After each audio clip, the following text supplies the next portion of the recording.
දිවයින නැගෙනහිරින් බෙන්ගාලක මුහුදු ප්‍රදේශයේ පැවති අඩුපින තත්ත්වයේ මේ වනට පීඩන අවපාතයක් දක්වා වර්ධනය වෙලා තිනවා. මේ පද්ධතිය ක්‍රමයෙන් බටහිරට බරව වයඹ දෙසට තමයි ගමන් කරමින් පවතින්නේ. බොහෝ දුරට ශ්‍රී ලංකාවේ උතුරු වලට ආසන්නයෙන් ගමන් කිරීමේ හැකියාව පවතිනවා. මේ නිසා මෙහි බලපෑම මත දිවයිනේ උතුරු මැද නැගෙනහිර වගේ පළාත් සහ දකුණු පළාතේ බොහෝ කොටස්වල අහස වලාකුළින් බරව පවතින. ඒ වගේම කඩින් කඩ වැසි ඇතිවීමේ හැකියාව අද දිනේදී පවතිනවා. බස්නාහිර, සබරගමුව සහ වයඹ වගේ පළාත්වල සවස් කාලයේදී තනින් තන ගිගුරුන් සැතවැසි වර්ධනය වීමේ හැකියාව පවතිනවා. මේ ගිගුරුන් සැතවැසි සමග සාමාන්‍යයෙන් අකුණු ප්‍රබල අකුණු ඇති වෙන්න පුළුවන්. ඒ වගේම කෙටි කාලයක් තුළ හමන තද වැසි සහ තද සුළං ඇතිවීමේ හැකියාව තියෙනවා. මේ සම්බන්ධව තවදුරටත් අවධානයෙන් කටයුතු කරන්න කියන එක ඉල්ලා සිටිනවා.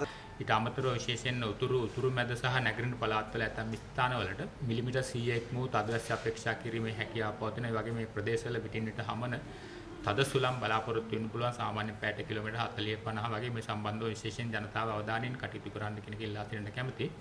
Ginsamin. Stay super, beat diabetes.